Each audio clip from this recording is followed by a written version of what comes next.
My name is Ken Ross. I am SPSP's webinar coordinator, and thank you for attending today's webinar. This is the third webinar in the 2026 series, and we will continue on almost every month for the rest of the year. I want to thank Sedgwick Brand Protection for sponsoring these webinars as they have in prior years. We appreciate their support and thank them very much. Okay, let me do a little intro and then get to our speakers. We have some future programs coming up into the beginning of summer.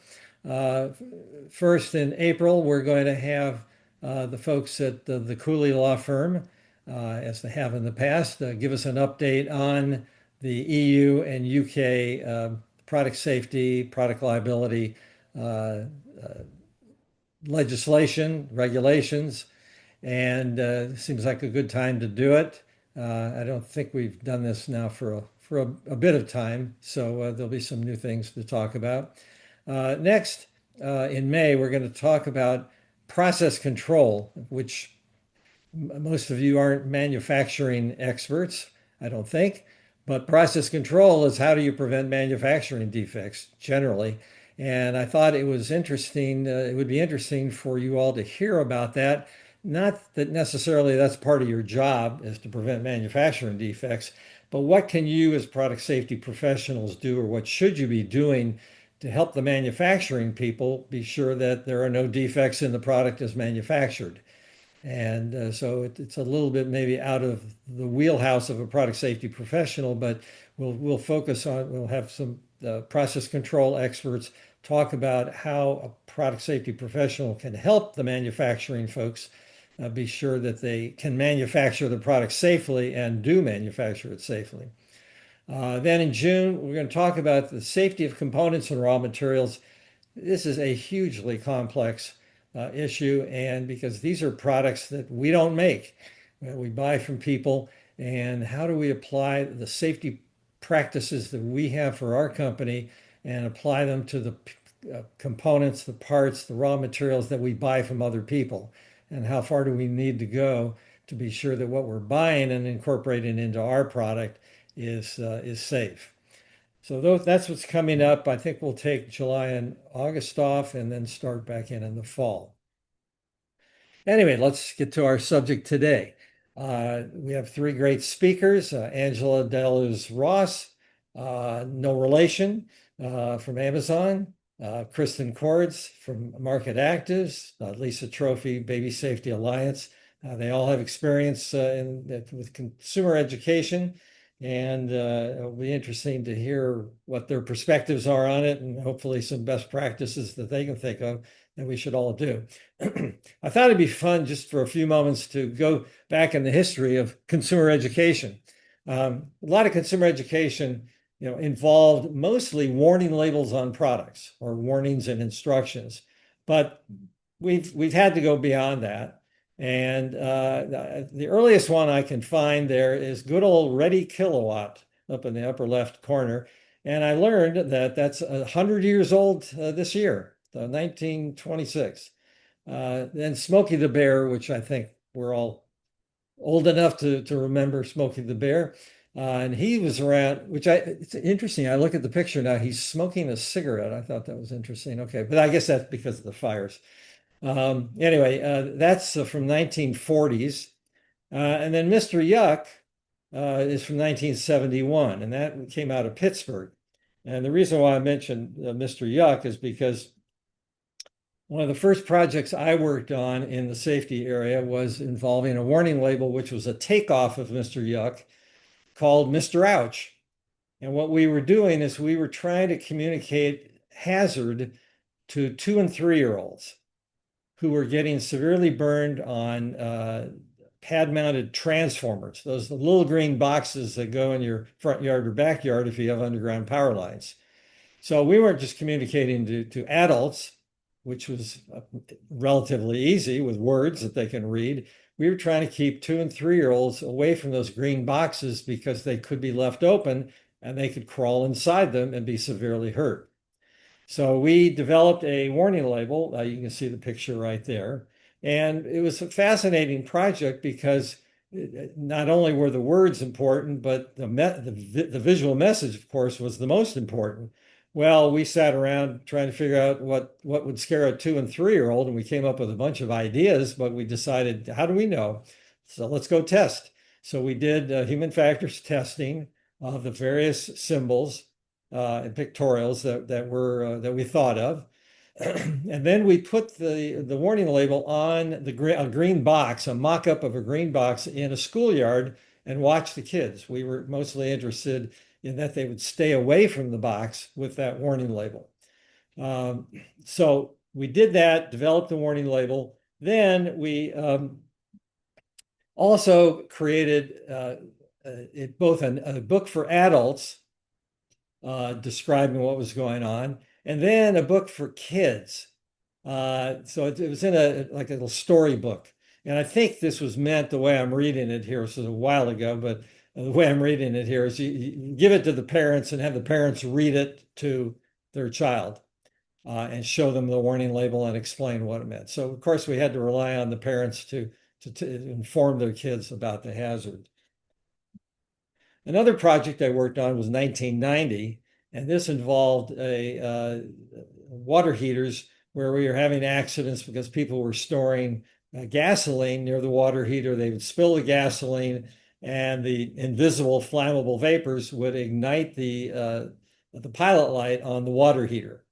People didn't realize there's a pilot light there generally. They don't think about it, and they're storing gasoline near the water heater. So that pictorial was developed for the fairly complex message of flammable vapors coming out of a gasoline can and going there into the pilot light and having a fire. It was a complex message. It was meant for adults mostly, and not kids, but we wanted to get the message out to kids too. And so we created PSA announcements, advertising. I'll show you in the education program some of the things we did. And their public relations, we communicated to plumbers about it. So it was a fairly extensive and expensive information and education campaign to get the message out to not store gasoline. Basically, don't store gasoline near your water heater. I mean, that was the simple message, but it was hard to get people to do it sometimes, and we were having lots of accidents. This is the home activity sticker sheet that was created. And the figure there, we called her Vapora, as in vapors. Okay. I didn't create this thing, so it sounds pretty funny, but that was created, and we wanted the parent really to take that off of this sheet and put it on a gasoline can if they stored it in in their garage or in their basement, and with a message on there, but that was supposed to be some scary figure. We also created comic books for kids, and we had two levels. We had for, I don't know, older kids and then younger kids, something like that. So we really went to a lot of effort to have this done. Now the bottom line, however, is that we continued to have accidents, and we had to change the design of water heaters to move the pilot light up halfway up the water heater so that if somebody did spill gasoline, there'd be no fire or explosion. So that from the inception of the project starting in 1990 until we finished the redesign of water heaters, that took 17 years for that project. So these things can be pretty extensive, but I thought it'd be fun to show you what we've done over the years on some of these things. Now, I'm looking forward to hearing from our speakers today because things have changed. We've got the internet, we've got social media, we've got so many different ways, Instagram, and all these different ways of communicating, hopefully more effectively and more efficiently too. So I think that the bar has been raised a bit on the opportunity to have more safety education. So meaning, can we get away with warnings and instructions, period? That's it? Or do we have to go beyond that? That's an interesting legal question, but there's certainly the technology is available to do these things. And so, what are good ideas out there that our speakers have, and what things do you think might be appropriate? So, with that said, let me start off and call on Angela to talk to us about Amazon's activities. Again, it was really nice to see all of those, like just being walked through that timeline of consumer education. I gotta say, I love the whimsicalness of the designs and the characters, and we need to bring some of that back. So thanks for sharing that.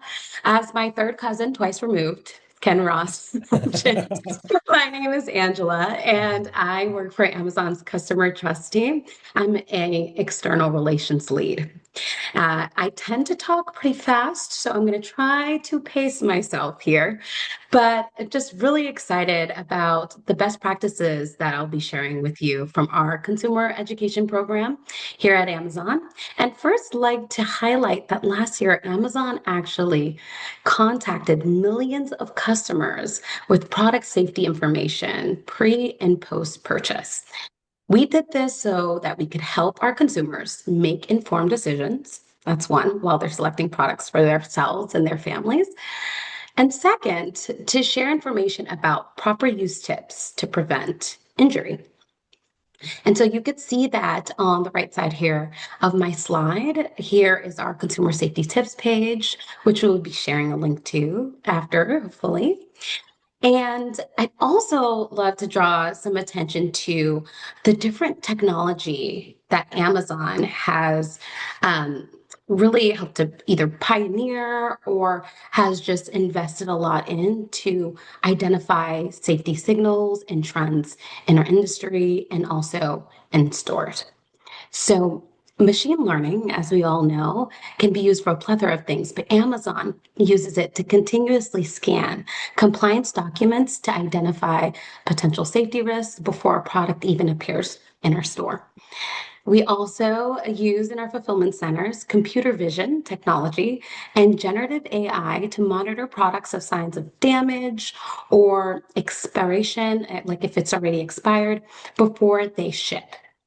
We also use, and this is a very wordy, this is a word that involves many words, but multi-model language, multimodal large language models, say that three times really fast, to evaluate customer feedback. We know that reviews are a great way to really understand a consumer's experience, right? And also in fulfillment centers, it's used for imagery and other data to help us identify root cause issues that have been reported.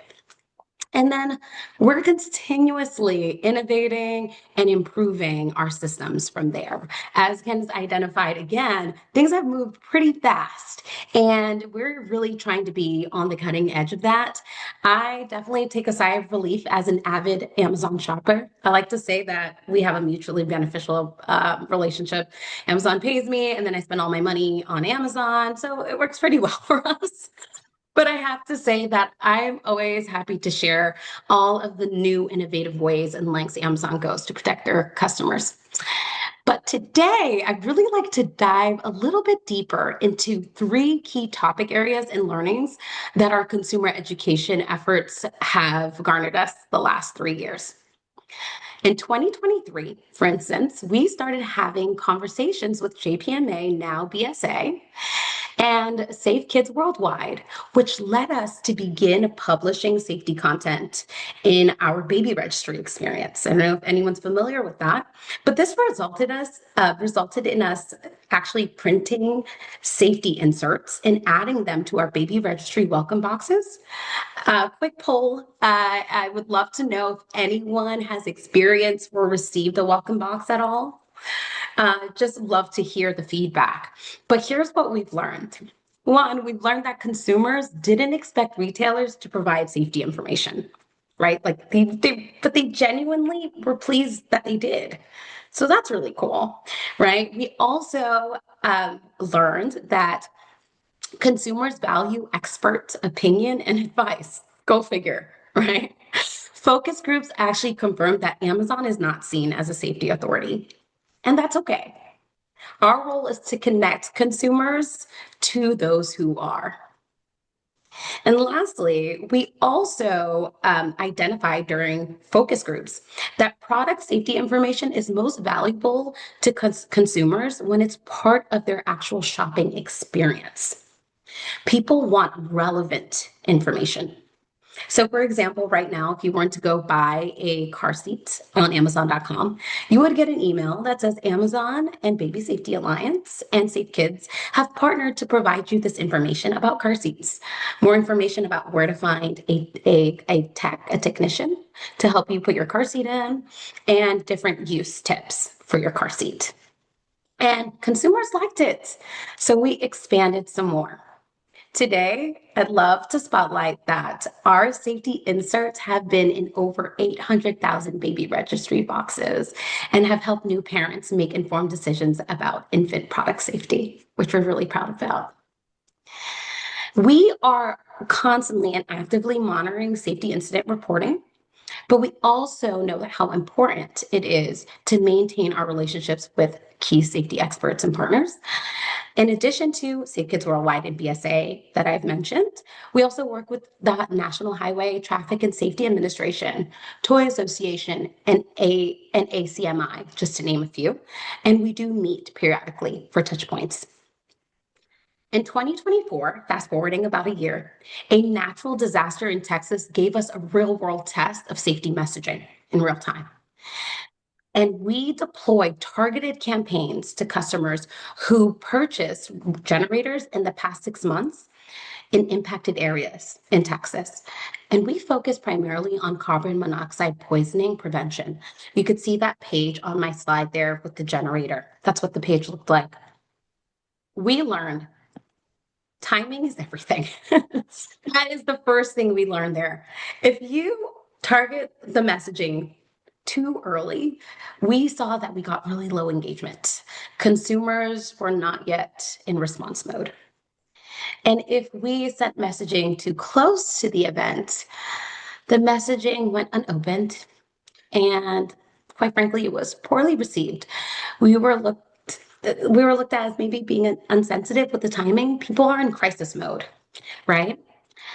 But here was the sweet spot. When we sent messaging within 4 days of the incident, it drove the highest engagement and ratings. It became a very successful campaign, and it relieved it. Well, hopefully people were relieved, but it received a lot of positive feedback. We might all know that Amazon also has a really large global reach, and I'd love to share some insights on our safety across markets.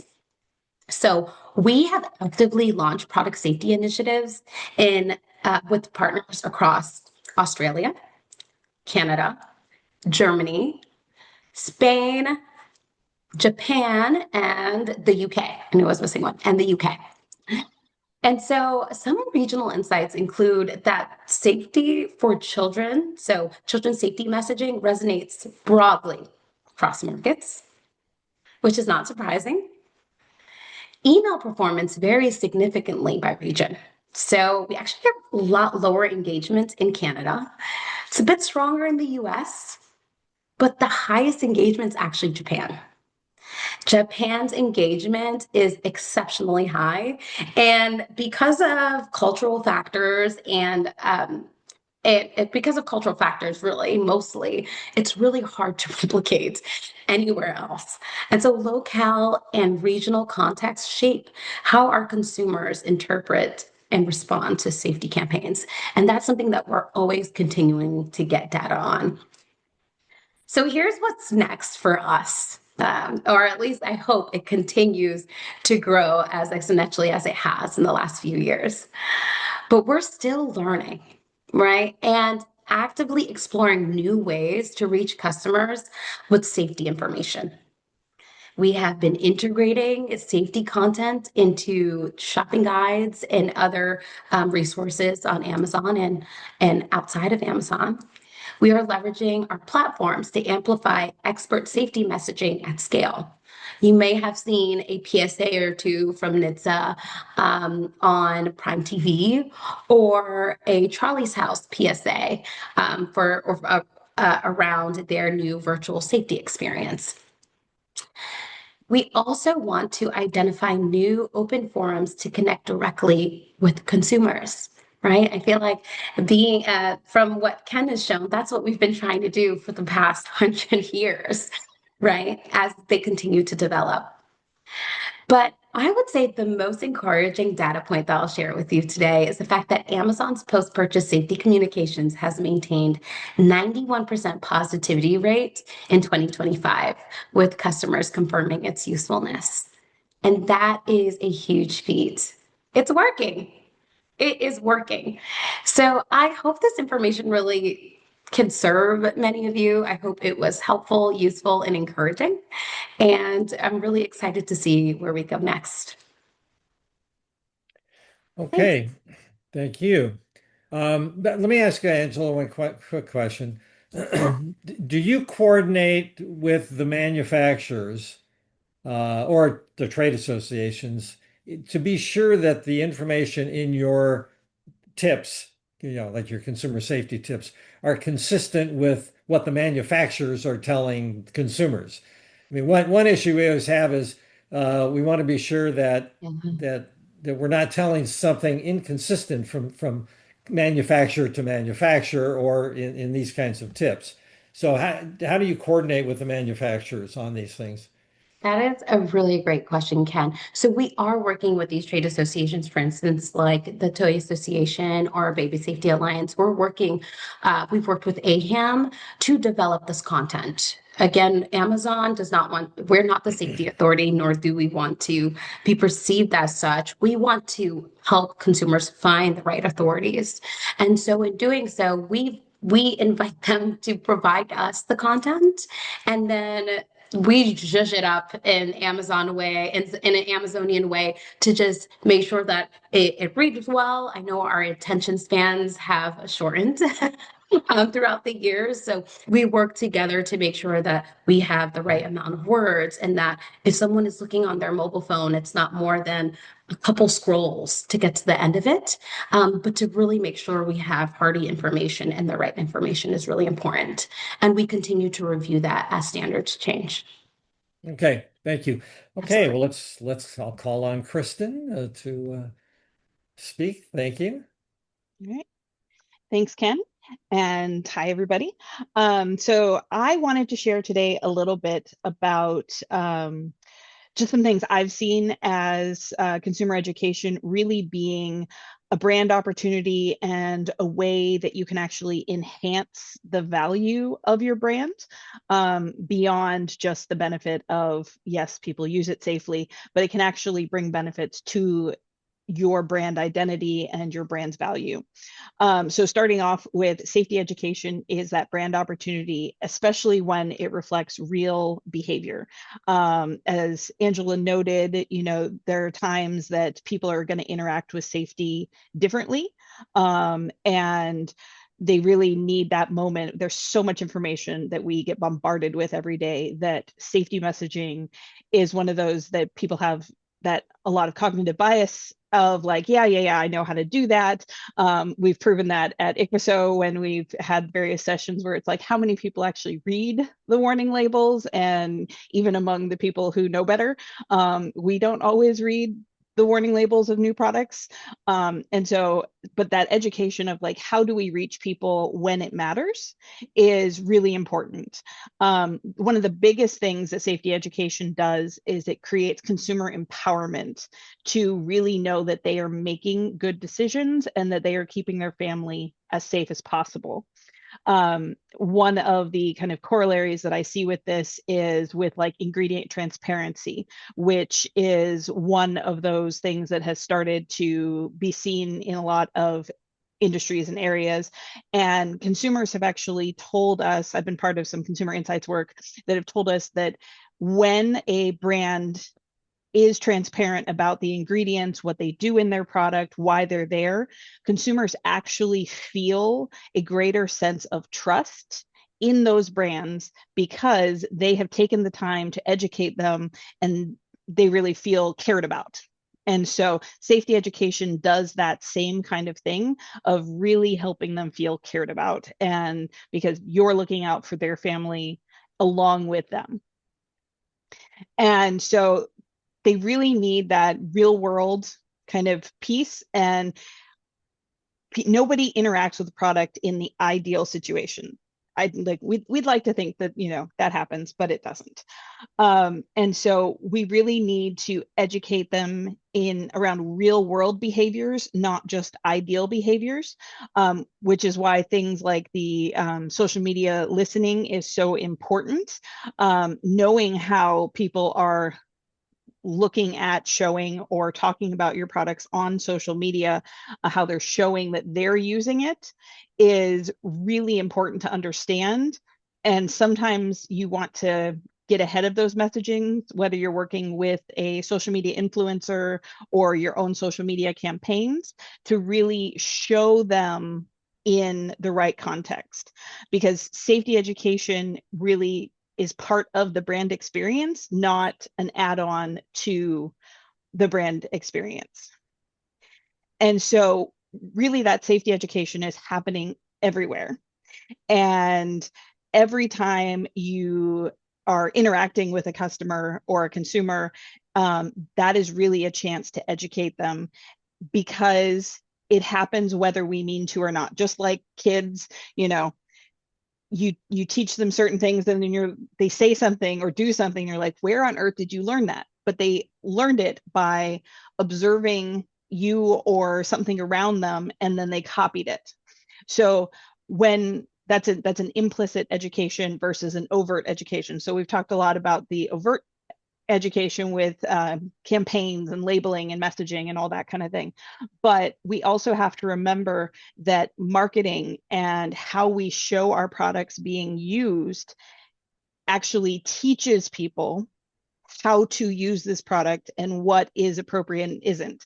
That was something really interesting. I do a lot in the cleaning product space also. And people during the pandemic were struggling to actually sanitize or clean surfaces in a way that actually worked. And what we discovered was, well, commercials show you spray on a product and you wipe it off, right? Well, if you read the instructions, you actually need contact time. And so you have to spray it on and let it sit there for a certain amount of time and then wipe it off. But because the commercials always showed you spray it on, you wipe it off, that people thought, okay, well, that's what you do, which is why if you watch those commercials now, you actually see words at the bottom of the screen that says, elapsed time, 15 minutes, or whatever the appropriate amount of elapsed time for that product happens to be. And so realizing that the marketing was actually teaching people, or if you have a kid's product, like it has a remote or there's a battery compartment or something, you don't want to have an advertisement that has a child with that remote in their mouth. Like, you don't want to be showing the unsafe behavior. So education of both your internal teams as well as to the consumer, because we're all consumers at the end of the day, but really having that mindset of every single time you talk to a consumer, every message you send out, those are all times that you can include education. As Angela mentioned, they have it on their sales pages, they have it in these different places all over their website and their communications and that kind of thing. And that is part of that, including safety education in every touch point. And so it's meeting people where they are.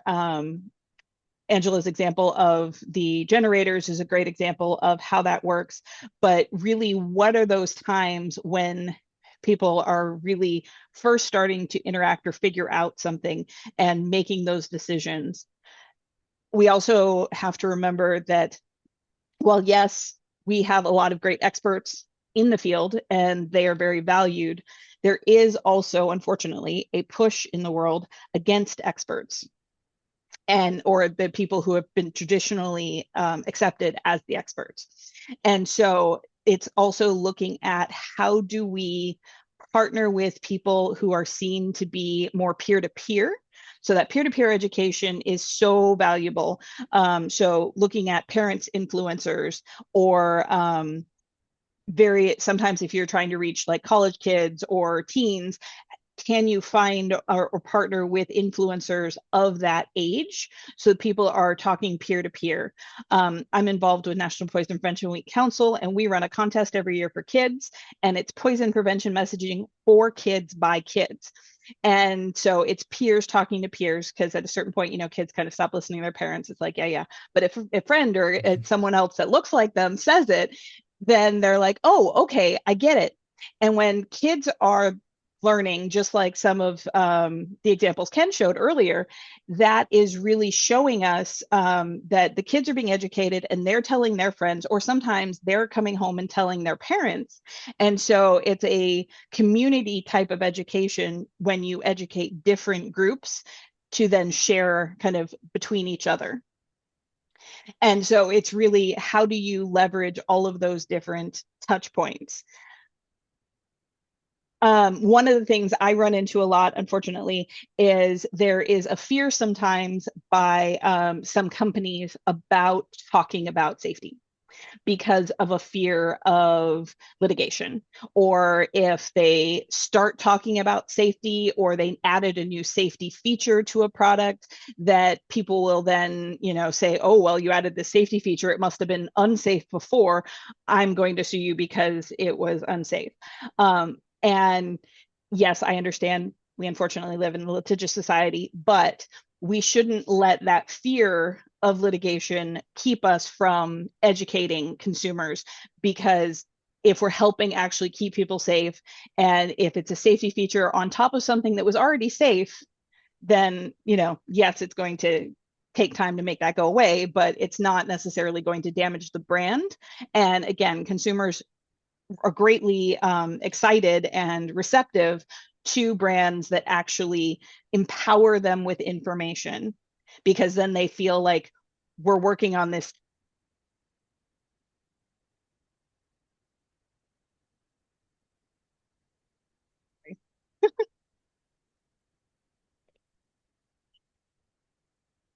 There we go. Sorry, I was still connected. So, and then we really just don't want to treat safety as a proprietary element.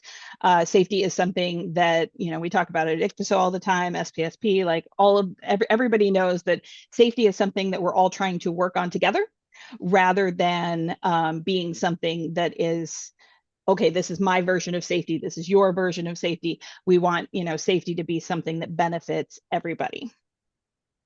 And then really the last point is safety education scales through shared effort. So you're not starting at zero.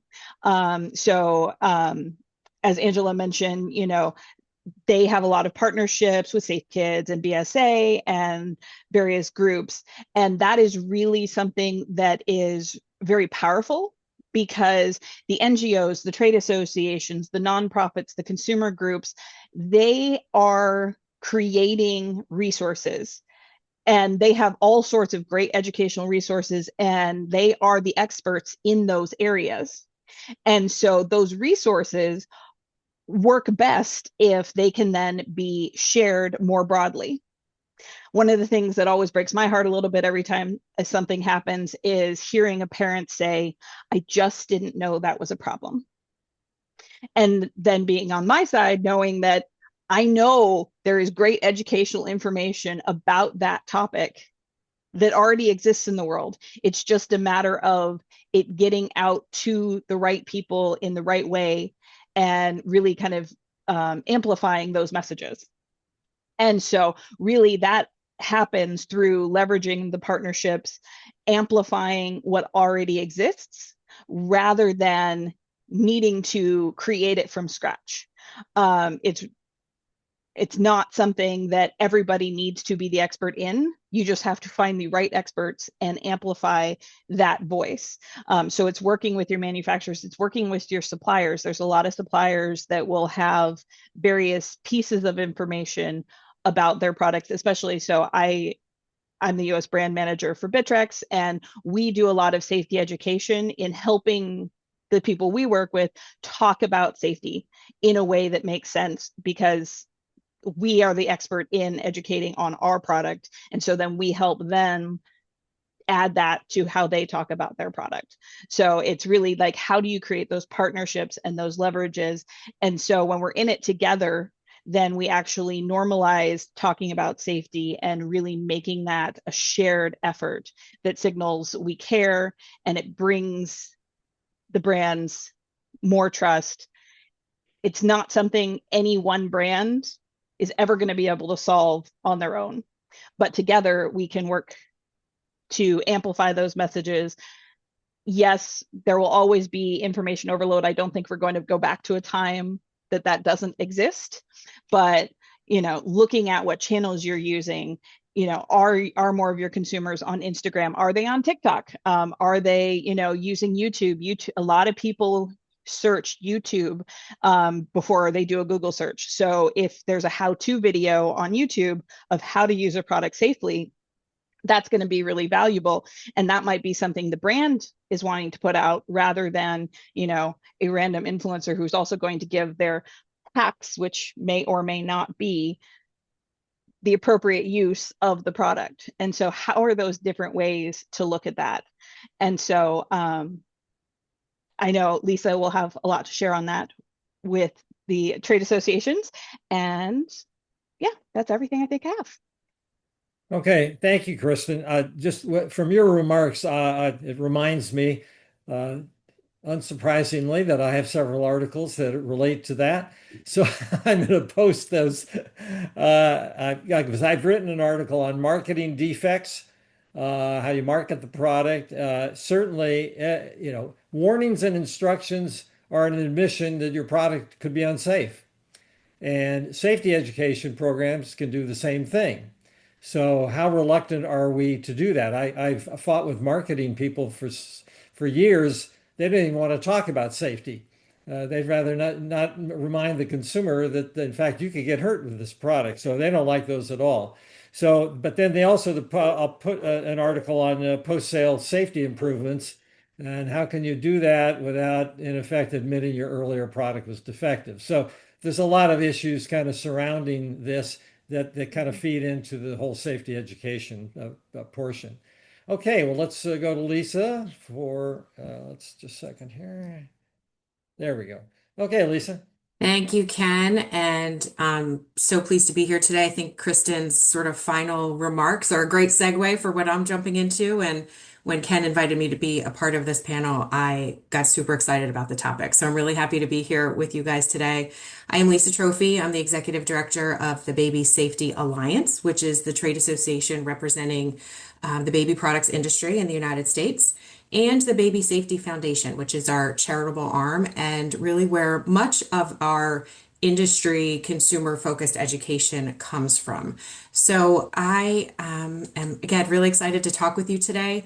And when we product safety professionals are talking about safety, we naturally start to focus on things like design, testing, standards, compliance, and we absolutely should.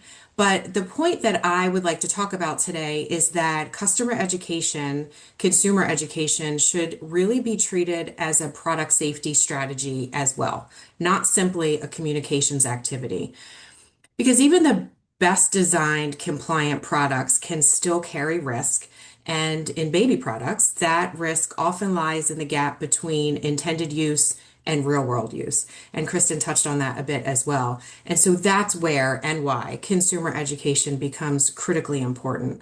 So a lot of what I would like to talk about today obviously will fall under the lens of baby products and the baby product industry, but certainly can translate across all types of consumer products and industry. And so for this audience, the question is not whether education matters, right? We all know it does. The question is whether we're treating it with the same seriousness that we apply to the rest of the safety life cycle. Because some of the most important persistent safety issues in our field, as we know, are not caused by design failure. They're tied to foreseeable misuse, using products outside of the prescribed developmental milestones or parameters, failure to follow the instructions in the first place, or, just basic misunderstanding. And that's not purely consumer behavior issues, right? Those are product safety system issues. I think if we start to think about it in that way, it can really change the narrative when it comes to education. In my space, there's a very meaningful difference between a product that's safe when it's used as intended and a product that becomes unsafe when it's used in a different context. Same product, different uses. A really great example, which I'm sure many of you are familiar with, is when a product is designed for lounging, play, or feeding, is used for sleep. Then it becomes an unsafe product, right? From a safety perspective, it's not just a misuse scenario, it's a highly foreseeable misuse scenario. And once something becomes foreseeable, it absolutely belongs in our safety thinking. So the questions can't just be, is the product meeting the standard? Was it labeled correctly? Did it pass testing? Again, those questions really matter, but we also have to ask, did the consumer understand what the product is for and not for? Are the warnings effective? Are the instructions usable?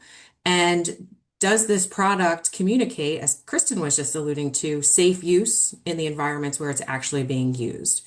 And do our post-purchase educational opportunities, like the great work that Amazon is doing, really reinforce the critical behaviors that we need consumers to understand? I think that's where our industry and many others still have room to grow and understand and do more and do better. At the Baby Safety Alliance, we talk about safety across all of our association pillars: advocacy, product safety, education, and philanthropy. And that really matters because these safety outcomes that we expect and we want to see are never driven by just one sole solution. We need safe design, we need strong standards, we need effective conformity to the instructions. And again, also, probably the most important is that ongoing consumer education. From the association perspective, we really have a unique opportunity to translate what this collective community, all of us, knows into what families can actually use. And again, you heard from Angela working with the Toy Association and with the Home Appliance Manufacturing Association. So across industries, we all really can do this together and effectively. At the Baby Safety Alliance, our two primary education initiatives are Baby Safety University and Baby Safety 101. And these resources for consumers and parents are not meant to replace manufacturer instructions or regulatory requirements. They are intended to translate critical safety information into something consumers will actually use and apply in their real life scenarios. And I think that distinction matters a lot because in product safety, we're producing technically correct information, compliant products, but that is not always behaviorally effective information for consumers. And that's one of the great reasons why these educational resources and platforms matter. So Baby Safety University, for example, functions as an accessible safety education hub for caregivers. It's organized around situations that they're encountering every day in real life: safe sleep, car seats, product registration, our grandparents and other primary caregivers using products. So from a product safety perspective, what's valuable there is not just the content, it's also the structure. Consumers don't think in terms of, standard sections or hazard classifications. They think about scenarios, right? They think my baby fell asleep in this, or my mother-in-law is using an older product in her home. I don't know whether this product is safe for this use. And so if we want education to reduce risk, it really has to be organized around decision points and use context, not just, writing warning labels or instruction manuals according to a standard. So it's about usability, really important. Another example is Baby Safety 101. That has been intentionally designed as a simplified, super accessible guide for babies' first year. And we built it with pediatricians, ER physicians, and child safety experts. So that also reflects a core safety principle that I think we can all reflect on, is that our information has to be credible, but it also has to be consumable. And so if we are relying on our, dense instruction manuals or that fragmented, information being provided across multiple channels, like Kristen alluded to, or competing with misinformation online, we really shouldn't be surprised when we see that, how these products are being used in the field doesn't necessarily match our intent. And so this can be looked at or perceived as a failure of our overall communication system. And, one phrase we use at Baby Safety Alliance that really captures this well is choose and use. So we spend a lot of time helping consumers choose not only what meets the standard, but what is verified, what's age appropriate or developmentally appropriate, outside of what's just compliant. But incidents happen in the use phase, not in the choose phase, right? So if a product is used in the wrong context, at the wrong developmental stage, warnings aren't followed, it's used after a recall, those things are things that we can help fix with our education. And so we have to think about the entire life cycle, not just the instructions. I also wanted to make a quick point about instructions, labels, registration, because, sometimes they can be underestimated. While they are required in a lot of scenarios, and even what they say can be very prescriptive, they are often looked at as tactical. But I think if we flip the switch or flip the script and look at these a bit more as safety controls, they can be better used to shape behavior. So Ken just talked about this, from a litigation perspective. Warning labels are, legal protection for a company, but they are also real-time hazard communication, and we have to strike that balance between the two. And post-market surveillance is another great way to do this. And Angela talked about that a little bit with the AI tools that we can all start using more and more. We have to care deeply about what we are connecting back to the consumer after we know how those potential misuse or foreseeable misuse scenarios can occur. Lastly, I just wanted to mention verification, and this is something that a lot of industries do.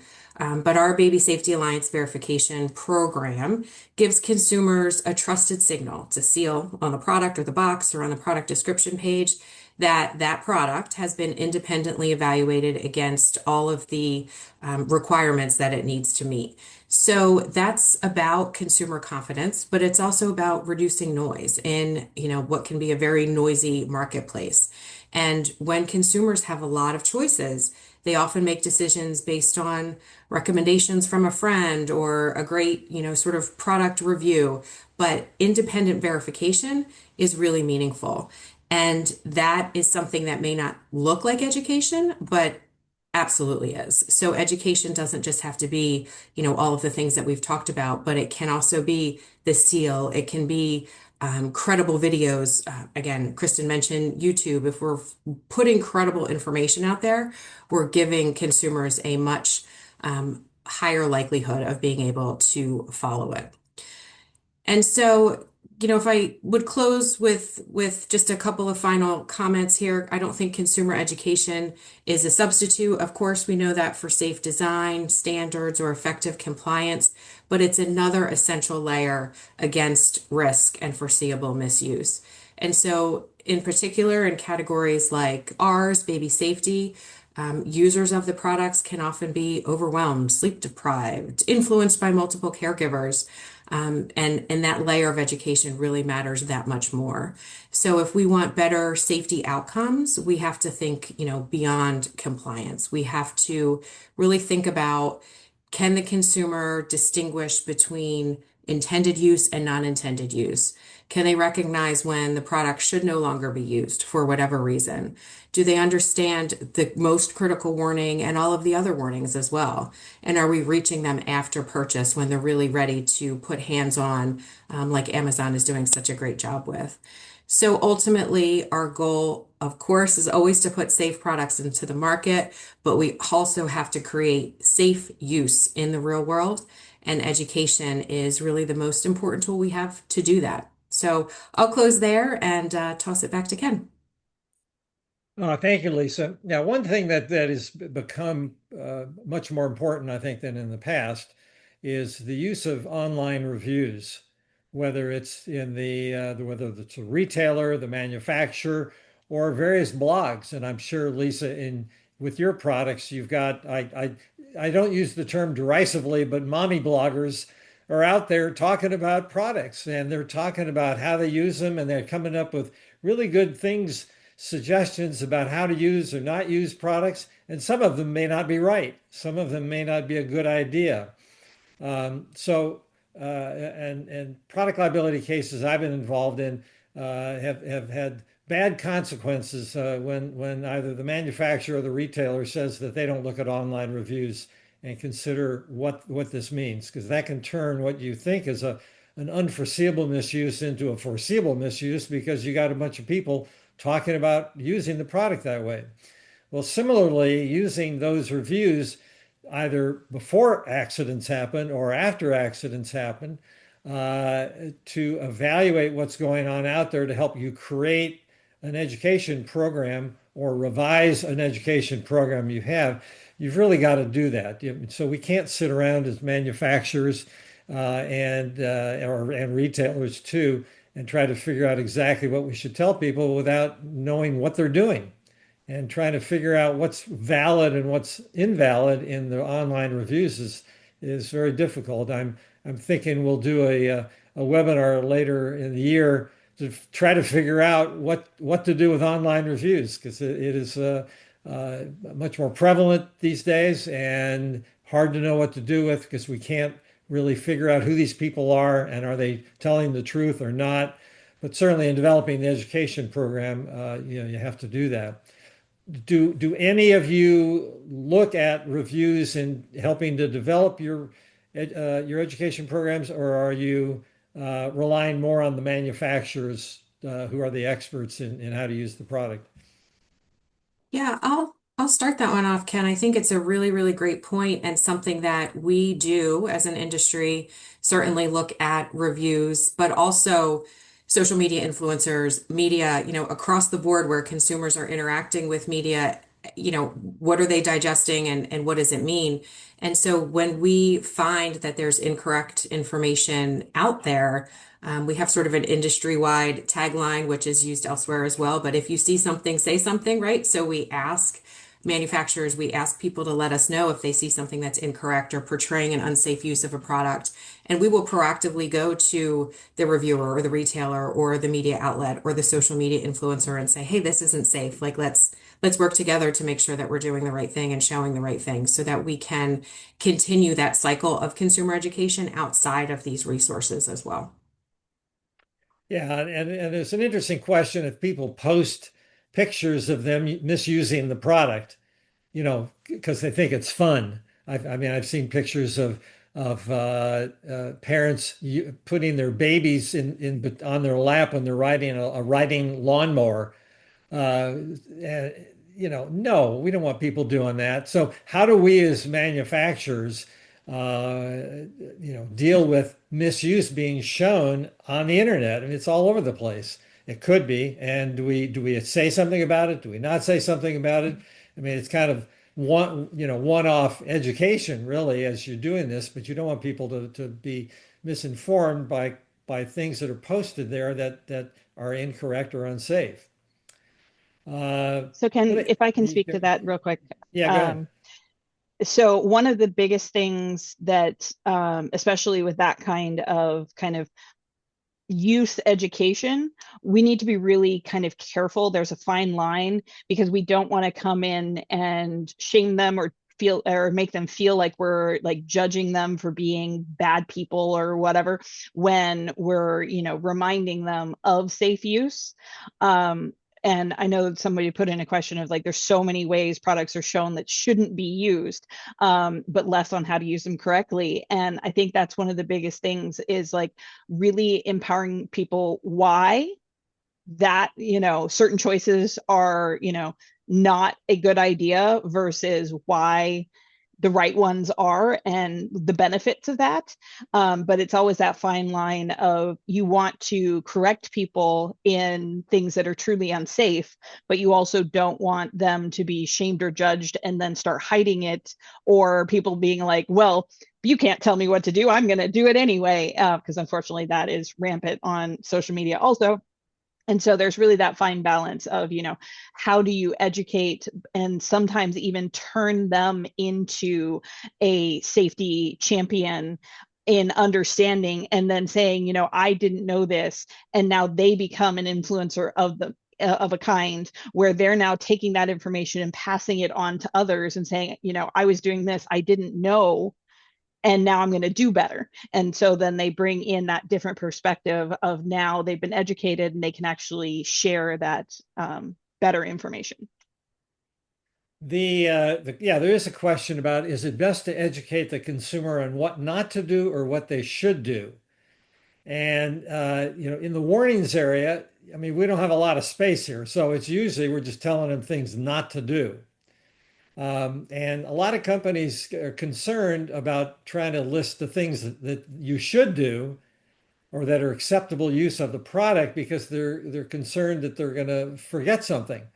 But you can forget it on things not to do. You can also forget things too. So you have to think about it. Do any of you think there's a better way to get the consumer's attention? I equate it to the carrot or the stick.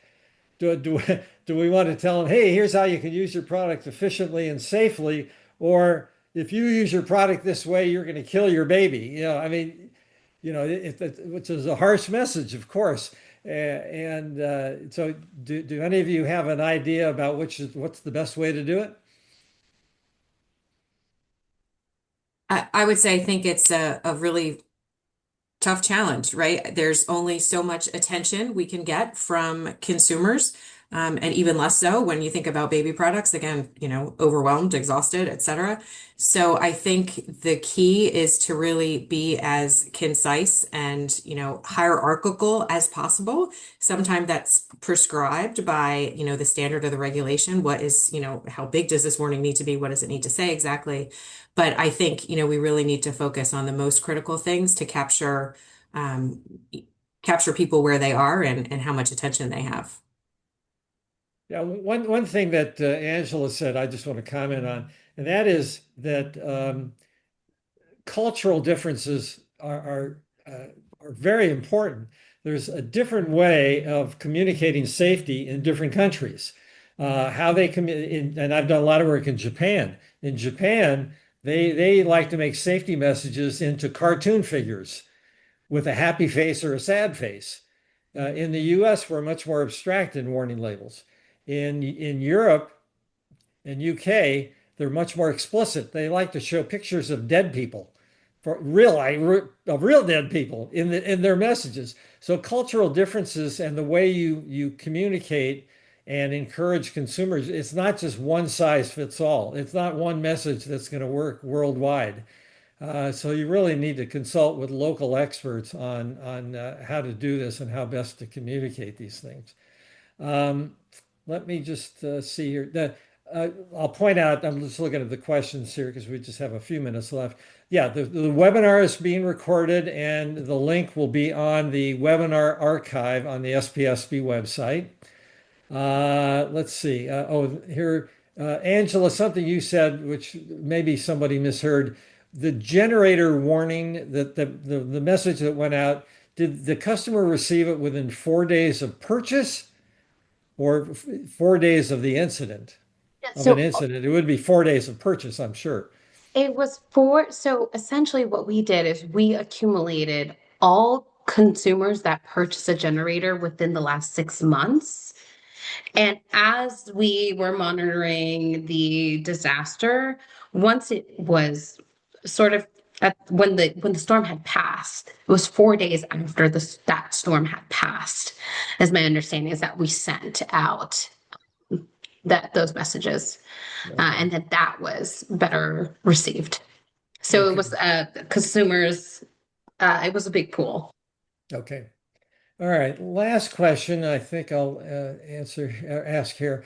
My article on marketing defects has got some of this in here. The way the retailer depicts your product in their marketing, it can be very important. In the old days, when I was an in-house lawyer, we sold all the power tools to Sears. And Sears like to show pictures of our power tools without the safety guards on. And we told Sears, no, don't do that. You got to show the safety guards in place. And I'll ask this of Lisa, do you educate retailers about how to display baby products either in the store or in their marketing material to be sure that they're not showing something unsafe? Absolutely. So we certainly strongly encourage our manufacturer members to communicate that information to their retailers as they are, listing their products or putting them on the shelves. And we do have resources as an association that we provide to retailers as well, which are sort of checklists, safety guidelines, marketing guidelines, things like that. So we, try as hard as we can to get as much of those unsafe scenarios or visuals out of consumers' awareness. Very good. Okay, last thing, and then we'll wrap it up. SPSP has a safety certification program for product safety professionals in the fall, in September, and registration will be opening soon. And here you can become a certified product safety professional. It's an extensive program, and you get a nice set of initials after your name if you want to use them for the program. So it'll be announced in our newsletter. And thank you all. Thank you to the speakers. Thank you all very much for participating. Thank you for all attending. And have a good rest of your day. Thank you. Thanks.